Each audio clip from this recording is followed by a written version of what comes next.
আচ্ছা, আপনার কি খুব বেশি কাশি হয় এবং আপনার কাফ ভেতরে থেকে যাচ্ছে, কাফ বেরোচ্ছে না? তাহলে আপনি ডিপ ব্রিদিং এক্সারসাইজ করুন। ডিপ ব্রিদিং এক্সারসাইজের কারণটা হচ্ছে, আপনি যখন ডিপ ব্রিদিং এক্সারসাইজ করবেন তখন আপনার কাফটা বেরিয়ে যাওয়াতে সুবিধা করবে।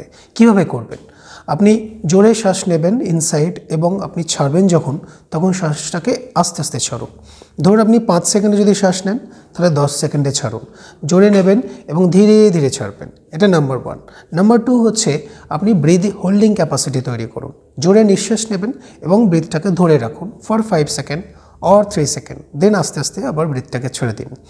এইভাবে এই দুটো এক্সারসাইজ যদি আপনি রেগুলার করেন তাহলে দেখবেন আপনার ব্রিদিং ক্যাপাসিটি অনেক বেটার হচ্ছে, আপনার কাফটাও আস্তে আস্তে বেরিয়ে যাচ্ছে। নমস্কার।